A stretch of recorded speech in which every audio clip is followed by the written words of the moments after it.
බෞද්ධ ජනතාව කරන ලොකුම වරදක් තමයි බුදු පහන තමන් කන බොන යන ටීවී බලන සාලේ තියාගෙන වන්දනාමාන කිරීම. ඒක ලොකු දෝෂයක් බවට පත් වෙනවා. අපි හිතින් ඇති කරගන්න අවිද්‍යාව නිසා.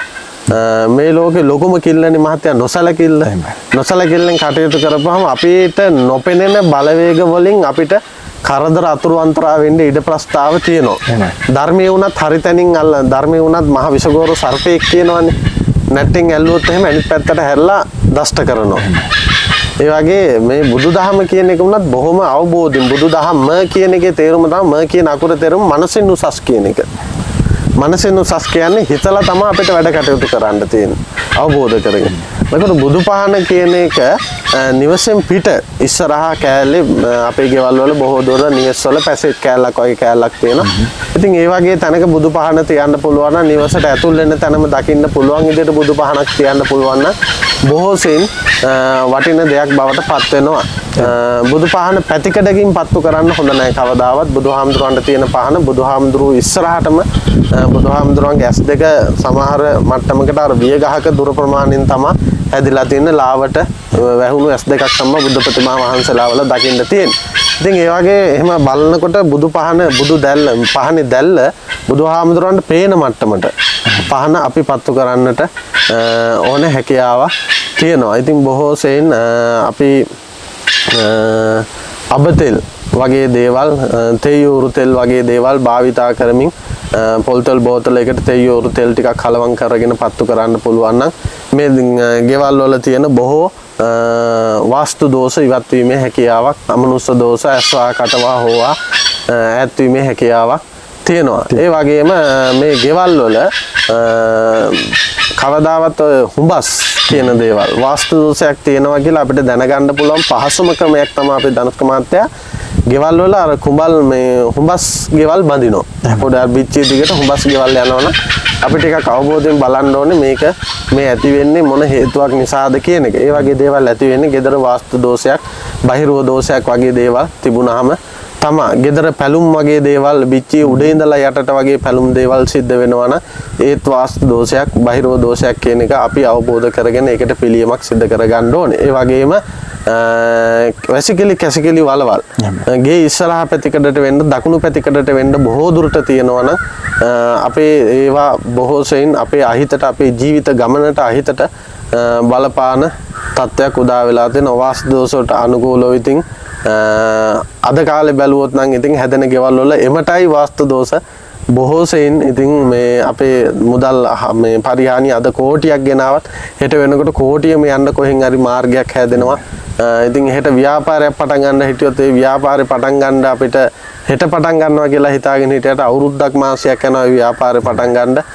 ඉතින් ඒ වගේ දේවල් භූමි දෝෂ දේවල් තිබුණාම වාස්තු දෝෂ තිබුණාම බහිරව දෝෂ තිබුණාම ඇස්වා කටවා හොවා වුණත් අපිට බලපාන තද බල ලෙස බලපාන තත්ත්වයක් උදා වෙලා තියෙනවා. වාස්තු දෝෂය කියන එක බහුල වශයෙන් බලපාන්නේ මහත්තයා කුළුදුල් පුද්ගලයන්ට තමයි වාස්තු දෝෂය කියන එක තද බල ලෙස බලපාන්නේ. එතකොට ඝන තුනක් තියෙනවා රාක්ෂ ඝන, දේව ඝන, මනුෂ්‍ය ඝන කියලා.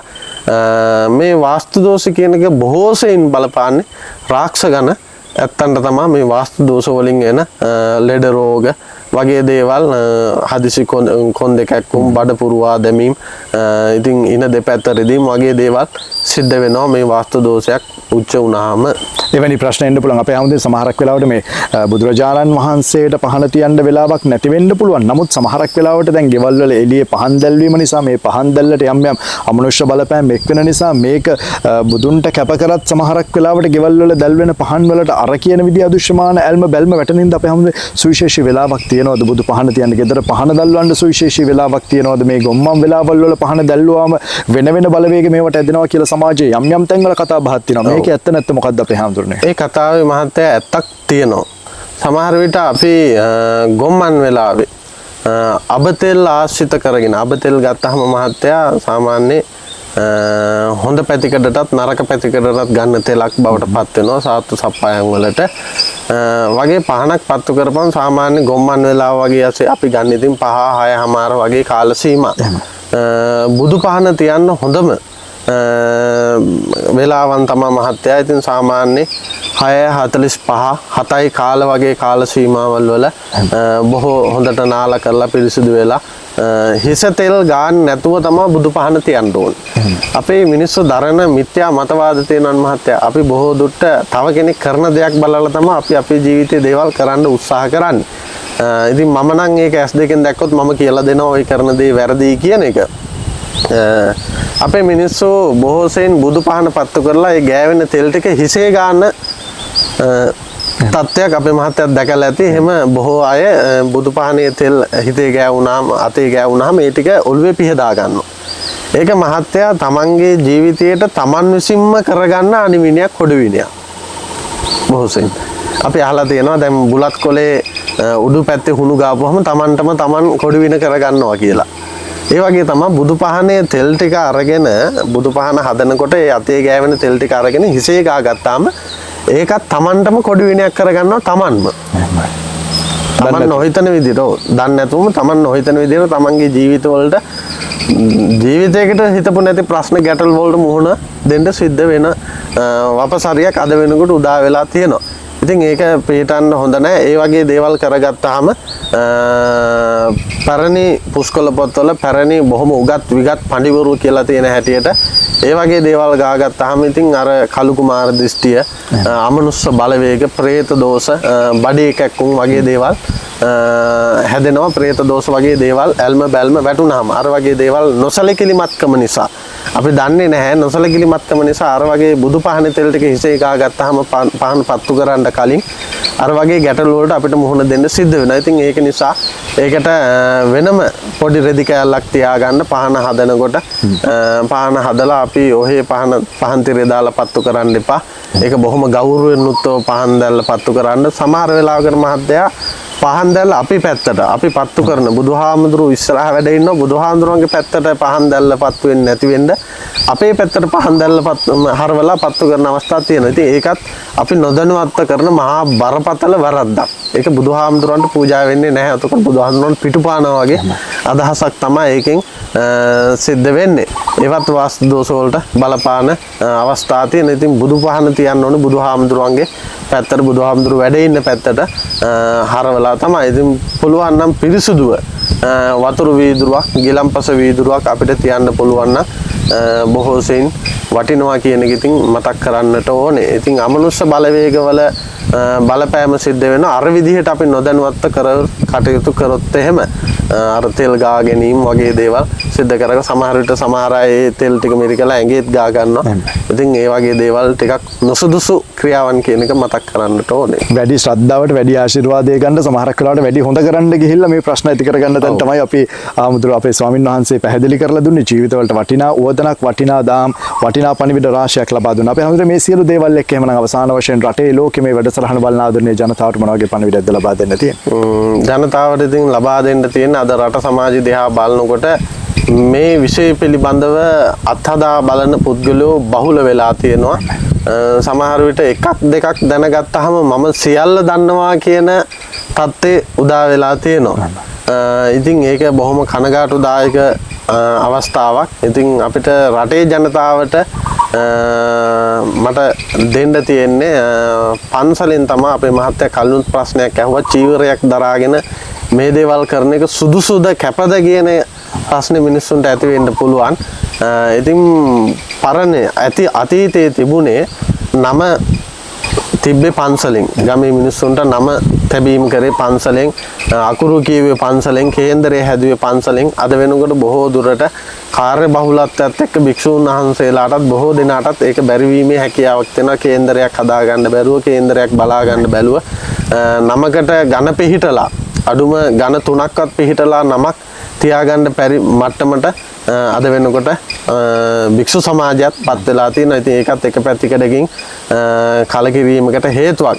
ඉතින් පිරිවෙන් අධ්‍යාපනයේ හරි විදිහකට ලැබපු කෙනෙක්ට ওই වගේ දේවල් සාමාන්‍ය දේවල්. පිරිවෙන් අධ්‍යාපනයක් ගත්තාම අපේ මහත්තයා අහලත් ඇති සංස්කෘත, පාලි, ජ්‍යොතිෂ පැතිකඩ, ආයුර්වේද පැතිකඩ මේ කියන හැම පැතිකඩක්ම භික්ෂුන් වහන්සේ නමකට ඉතින් ලබලා දෙනවා. ඉතින් ඒකත් මතක් කරමින් අපේ සදහැවතුන්ට රටේ ජනතාවට අපිට කියන්න තියෙන්නේ බොරුවට මුලාවට අහු වෙන්න එපා. ඔය ඇත්ත බොහොම අමාරුවෙන් හම්බ කරගන්න රුපියල 7 බොරුවක් වෙනුවෙන් අයහපත් දෙයක් වෙනුවෙන් වැරදි ජලමංකඩක් වෙනුවෙන් වියපහදම් කරන්න එපා. ඉතින් හරි තැනකට ගිහිල්ලා අපි ගාවට එන්න. එතකොට ඔයාලට හොඳටම තේරෙයි මෙතන ඇත්තටම මේ විදිහ දෙයක් සිද්ධ වෙනවාද, ඇත්තටම පිහිටක් අපිට ලබන්න පුළුවන්ද කියන එක ඔය ඇත්තන්ගේ ජීවිත තුලින්ම ඔය ඇත්තන්ට දකින්න පුළුවන්.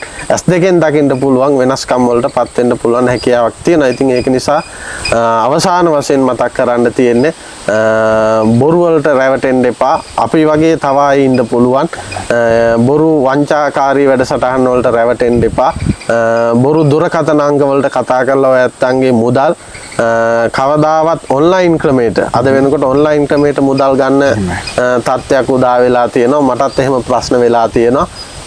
ඉතින් එහෙම කවදාවත් ඔන්ලයින් මුදල් දෙන්න යන්න එපා. කවදාවත් මම මෙතන ඉඳලා කියන්නේ අද දවසේ කවදාවත් මම කිසිම කෙනෙක්ගෙන් ඉස්සරහට ඇවිල්ලා දෙන මුදල් ටික හැරෙන්න ඔන්ලයින් ක්‍රමයට කවදාවත් මම මුදල් ගන්නේ නැහැ. මම දැන් මේ වැඩසටහනේ ඇතුළත් කරන දුරකථන අංක ඇරෙන්න මං ගාව වෙන දුරකථන අංක නැහැ. ඉතින් ඒක මිනිස්සුන්ට සනාථ කරගන්න පුළුවන් ඕනම ක්‍රමවේදයක් කරා.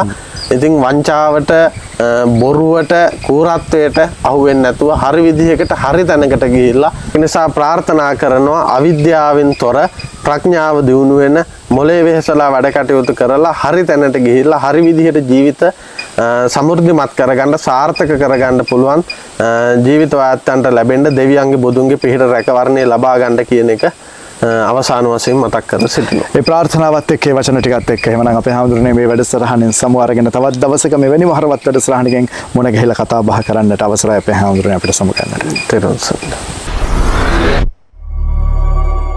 ධනුෂ්ලෝක් SL YouTube නාලිකාව විසින් ඉදිරිපත් කරන ලද වැඩසටහන් වල සම්පත්දායකයා ලබා දෙන දත්ත හා තොරතුරු වල වගේම ඔහුගේ වෘත්තිය පිළිබඳව සම්පූර්ණ වගකීම ඔහු සතු වේ. එම තොරතුරු හුදෙක් පරීක්ෂණය හා අවබෝධය අරඹයා ඉදිරිපත් කර ඇත. මෙම කරුණු මගින් කිසිවෙකුට හෝ කිසිදු විශ්වාසයකට අවමාන කිරීම මෙම නාලිකාවේ අරමුණ නොවේ. මෙම කරුණු විශ්වාස කිරීම හෝ නොකිරීම ඔබ සතු වේ. මෙම කරුණු මූලික කරගෙන සිදු කරන්නා වූ කිසිදු මුදල් ගනුදෙනුවක් සඳහා ධනුෂ්ලෝක් SL YouTube නාලිකාව වග කියනු නොලබේ.